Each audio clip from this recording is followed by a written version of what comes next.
বাংলা সাহিত্যে প্রেম নিয়ে নানা অমর কথা বহুবার উচ্চারিত হয়েছে, এখনো হচ্ছে। প্রেম নিয়ে নানা বিচিত্র উদাহরণ জন্ম নিচ্ছে দেশে দেশে, গ্রামে বা শহরে।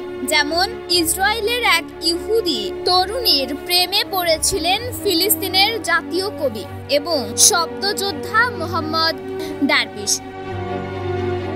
সেই তরুণীকেই উদ্দেশ্য করে লিখেছিলেন বিখ্যাত সেই কবিতা রিটা অ্যান্ড দ্যাট রাইফেল। ইহুদি প্রেমিকাকে কবিতার মাধ্যমে বলেছিলেন, আমি আমার জাতীয় ত্যাগ করতে পারি, বেঈমানি করে আমার শহর এবং পরাধীনতার শৃঙ্খলের বেদনা ভুলে গেলেও তোমাকে ভালোবাসি।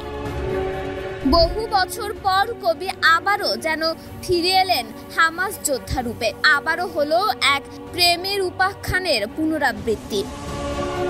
বন্দী এক ইসরায়েলি তরুণীকে ভালোবেসে ফেলেন হামাস যোদ্ধা। শুধু প্রেমে পড়া নয়, যেন শত্রুর প্রেমে পড়লো আর এক শত্রু।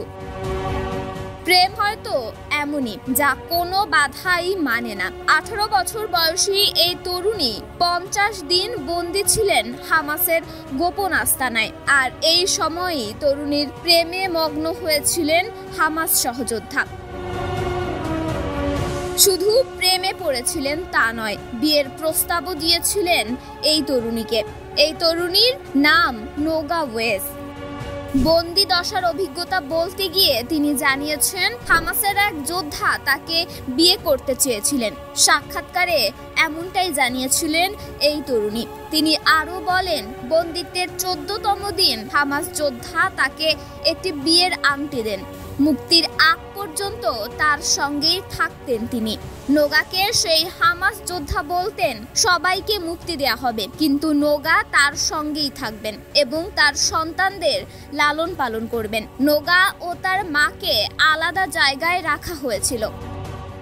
তিনি বলেন, তার মাকে তার সাথে আনা হয়েছিল যাতে তাদের বিয়েতে অনুমতি দেয়া হয়। নোগা ভেবেছিলেন তার মাকে তারা মেরেই ফেলেছে, কিন্তু আদতে তা হয়নি। প্রশ্ন হলো, হামাস যোদ্ধারা কিভাবে নিয়েছিলেন এই বিষয়টি এবং হামাস যোদ্ধার প্রস্তাবে কি বলেছিলেন নোগা? তিনি বলেন, তিনি হাসির ভান করেছিলেন যাতে তার মাথায় গুলি করা না হয়। তবে তার মা বিনয়ের সঙ্গে প্রস্তাব ফিরিয়ে দিয়েছিলেন।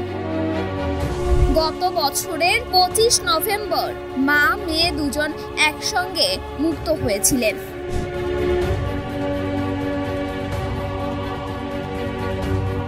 তন্নি শিকদার, দৈনিক সকালের দুনিয়া।